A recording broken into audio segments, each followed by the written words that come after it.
حسین آقا، حسین آقا.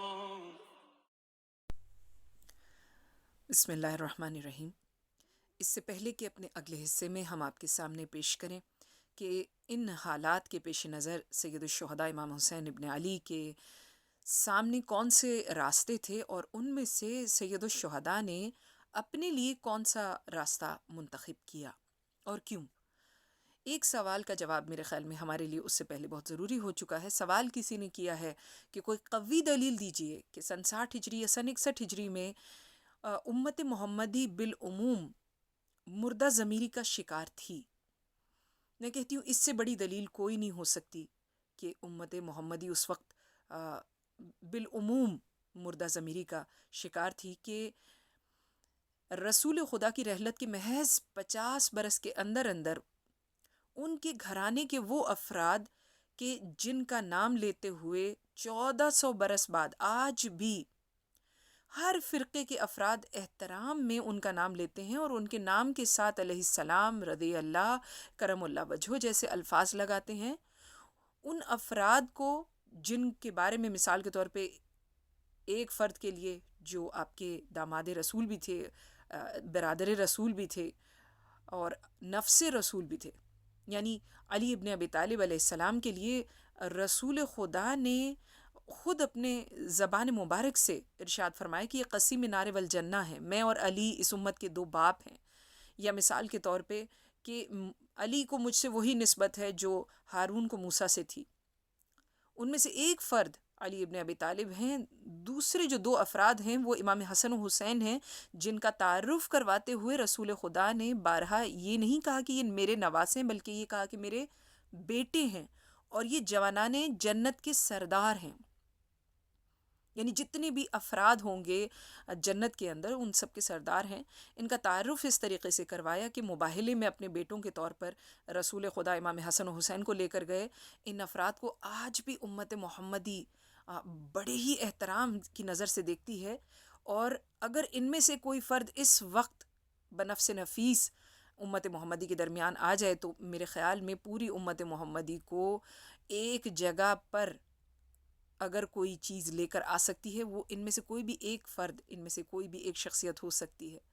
ہم سب کے اتفاق اور اتحاد کی وجہ بن سکتے ہیں.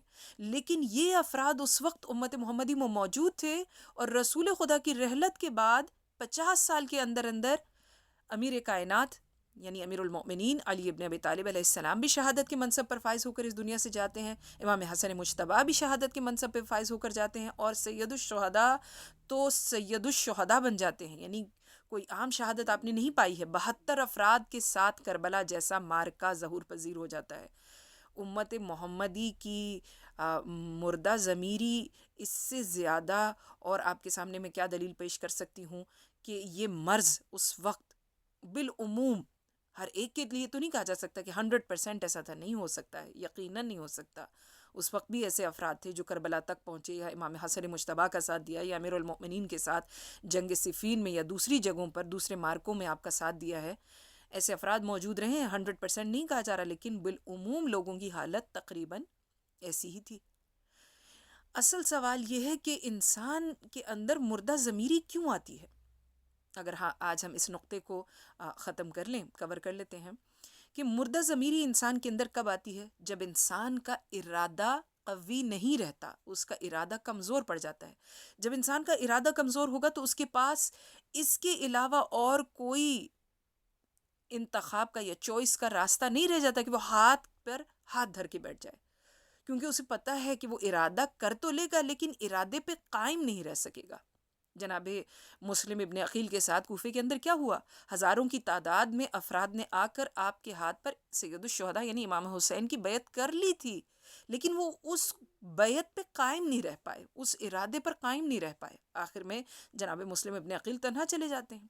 سید الشہداء خود اپنی اقدار کے نعرے بلند کرتے ہوئے مدینے اور مکے کے درمیان میں اگر فکر درمیان سے یعنی ایسے افراد کے درمیان سے جو فکر اور نصیحت، واعظ و نصیحت اور دین کے رؤسا تھے، رئیس تھے، یعنی عام افراد نہیں تھے، ان کے درمیان میں سے سید الشہداء اپنی اقدار کے نعرے لگاتے ہوئے نکل جاتے ہیں، کربلا تک پہنچ جاتے ہیں، لیکن محض 72 یا اس سے زیادہ 100 یا ارد گرد اتنے ہی افراد کے ساتھ کربلا میں ظہور پذیر ہوتے ہیں۔ کیوں؟ کیونکہ لوگ اپنے اندر قوت ارادی نہیں پاتے تھے۔ حجت خدا کے کا ساتھ دینا اور ان کی مدد کرنے کا ارادہ ان کے اندر قوی نہیں تھا۔ اور انسان کا ارادہ کب کمزور ہوتا ہے؟ حجت خدا کے لیے اس کا ارادہ کب کمزور پڑ جاتا ہے؟ جب اس کے اندر دینداری، روحانیت اور معنویت کا فقدان ہو۔ اور یہ کب ہوتا ہے؟ جب معاشرے کے اندر مادیت فروغ پا جائے۔ تو ہم یہ کہہ رہے ہیں کہ سن 60 اور سن 61 ہجری میں معاشرے میں امت محمدی میں مادیت فروغ پا گئی تھی۔ جی ہاں، بالکل ہم ایسے ہی کہہ رہے ہیں۔ اور یہ کب ہوتا ہے؟ جب انسان حقیقی پیشواؤں، دینی، معنویت اور روحانیت کے پیشواؤں اور رہنماؤں کو چھوڑ دیتا ہے، ان کو چھوڑ کے غلط افراد سے دین کو لینے کی کوشش کرتا ہے، تو پھر یہی ہوگا کہ معنویت کے حقیقی پیشوا، رہنما، روحانیت کے بادشاہ، دین کے تاجدار کربلا میں اکیلے سر کو کٹاتے ہیں۔